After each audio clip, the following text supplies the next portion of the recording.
해외 선물 거래를 하다 보면 분명 내가 원하는 가격에 진입 버튼을 눌렀는데 실제 체결 가격은 다르게 나오는 경험을 하는 경우가 있습니다.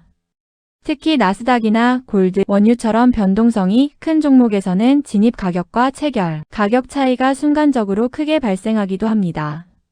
이것을 바로 슬리피지라고 부릅니다.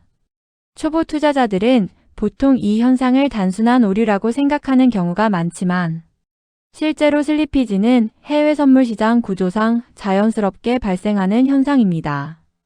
그리고 올해처럼 글로벌 변동성이 커진 시장에서는 슬리피지가 이전보다 더 자주 발생하고 있습니다. 최근 시장 유동성 분석 자료에서도 선물 시장의 유동성이 순간적으로 얇아질 경우 체결 가격 차이가 커질 수 있다는 설명이 나오고 있습니다. 특히 2026년 현재 시장은 미국 금리 정책, 중동 지정학 리스크, 글로벌 경기 둔화 우려 같은 변수들이 계속 이어지면서 나스닥과 금, 원유 시장 변동성이 매우 커진 상황입니다. 실제 최근 글로벌 금융시장에서는 지정학적 충격 이후 유동성이 감소하고 호가 스프레드가 확대되는 현상이 나타났다는 분석도 나오고 있습니다. 그렇다면 슬리피지는 왜 발생하는 걸까요? 가장 큰 이유는 바로 유동성 부족 때문입니다. 해외 선물 시장은 매수자와 매도자가 서로 주문을 맞추면서 거래가 체결됩니다. 그런데 내가 원하는 가격에 충분한 반대 주문이 없다면 시장은 다음 가격대로 이동하면서 체결을 진행하게 됩니다. 이 과정에서 내가 예상했던 가격보다 불리한 가격에 체결되는 현상이 발생합니다. 예를 들어 나스닥 선물을 21,000포인트에 매수하려고 했는데 해당 가격에 남아있는 매도 물량이 부족하면 일부는 21,000에 체결되고 나머지는 21,001이나 21,002에서 체결될 수 있습니다. 이것이 바로 대표적인 슬리피지 현상입니다. 최근 시장 구조 분석 자료에서도 가격 급변 자체보다 시장 유동성 공백이 실제 큰 가격 차이를 만든다는 연구 결과가 소개되고 있습니다. 즉 단순히 거래량이 많다고 슬리피지가 적은 것이 아니라 현재 호가창에 실제로 얼마나 주문이 쌓여 있는지가 훨씬 중요하다는 의미입니다. 두 번째 이유는 높은 변동성입니다. 특히 미국 CPI 발표나 FOMC 금리 발표 같은 경제지표 시간에는 시장이 몇 초 만에 급등락하기도 합니다. 이런 순간에는 가격이 너무 빠르게 움직이기 때문에 주문이 들어가는 순간 이미 시장 가격이 바뀌어 버리는 경우가 많습니다. 실제로 최근 해외 선물 관련 자료에서도 뉴스 발표 직전에는 시장 참여자들이 호가를 걷어들이면서 주문창이 얇아지고 슬리피지가 급증한다고 설명하고 있습니다. 특히 나스닥 선물이나 원유 선물은 경제지표 발표 직후 몇 초 사이에도 수십 틱이 움직이는 경우가 많기 때문에 초보 투자자들이 가장 당황하기 쉬운 구간입니다. 분명 손절 라인을 설정했는데 실제 손절 체결은 훨씬 아래에서 나오는 경우도 이런 이유 때문입니다. 세 번째는 시장가 주문 사용입니다. 초보 투자자들이 가장 많이 사용하는 방식이 바로 시장가 주문입니다. 시장가 주문은 현재 가능한 가격이면 바로 체결해달라는 의미입니다.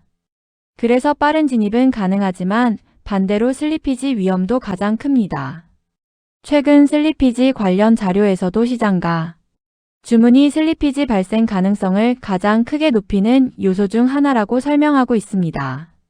특히 변동성이 큰 구간에서는 시장가 주문이 여러 가격대를 한 번에 체결하면서 예상보다 훨씬 불리한 가격에 진입할 가능성이 커집니다.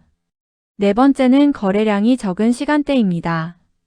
해외 선물은 거의 24시간 거래되지만 시간대별로 유동성 차이가 매우 큽니다. 특히 미국장이 열리는 시간에는 거래량이 풍부하지만 아시아 새벽 시간이나 주요 시장 개장 전후에는 거래량이 급격히 줄어드는 경우가 많습니다. 이런 시간대에는 호가 간격도 넓어지고 작은 주문에도 가격이 크게 움직일 수 있습니다. 실제 트레이더 커뮤니티에서도 미국 정규장 외 시간대에는 호가창이 얇아져 슬리피지가 쉽게 발생한다는 경험담이 자주 공유되고 있습니다. 그렇다면 슬리피지를 줄이려면 어떻게 해야 할까요? 가장 중요한 방법은 지정가 주문을 사용하는 것입니다. 지정가 주문은 내가 원하는 가격에만 체결되도록 설정하는 방식입니다.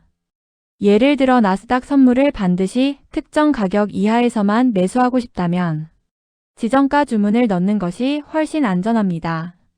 물론 단점도 있습니다. 가격이 빠르게 움직이면 주문이 체결되지 않을 수도 있습니다. 하지만 적어도 예상하지 못한 가격에서 갑자기 진입되는 위험은 줄일 수 있습니다. 최근 슬리피지 분석 자료에서도 지정가 주문이 슬리피지 방지에 가장 효과적인 방법 중 하나라고 설명하고 있습니다. 두 번째는 경제지표 발표 시간 피하기입니다. 특히 미국 CPI, FOMC, 비농업 고용지표 발표 시간은 시장이 가장 불안정한 구간입니다. 이때는 호가 자체가 순간적으로 사라지거나 스프레드가 크게 벌어지는 경우도 많습니다.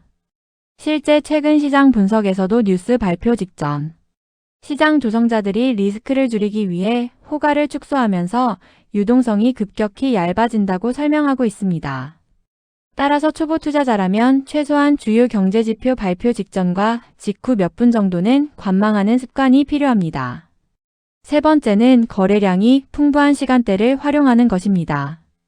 일반적으로 미국 정규장 개장 시간에는 거래량이 많아 상대적으로 슬리피지가 줄어드는 경우가 많습니다. 반대로 거래량이 적은 새벽 시간대는 피하는 것이 좋습니다. 네 번째는 무리한 계약수를 줄이는 것입니다. 주문 규모가 커질수록 슬리피지도 커질 가능성이 높아집니다. 특히 마이크로 상품보다 큰 계약을 여러 개 동시에 진입할 경우 시장 호가를 한 번에 먹어버리면서 체결 가격이 계속 밀릴 수 있습니다. 그래서 초보 투자자들은 처음부터 큰 계약수로 진입하기보다 마이크로 나스닥이나 마이크로 골드 같은 상품으로 시장 흐름을 익히는 것이 훨씬 안전합니다. 마지막으로 중요한 건 슬리피지를 완전히 없앨 수는 없다는 점입니다. 해외 선물 시장은 실시간으로 움직이는 시장이기 때문에 어느 정도의 체결 오차는 항상 존재합니다. 중요한 건 이를 최소화하고 리스크를 관리하는 것입니다. 특히 올해처럼 글로벌 변동성이 큰 시장에서는 작은 슬리피지 하나도 누적되면 상당한 손실 차이를 만들 수 있습니다. 결국 실전 트레이딩에서 중요한 것은 단순히 방향을 맞추는 것이 아니라 얼마나 안정적으로 진입하고 청산하느냐까지 포함된다는 점입니다.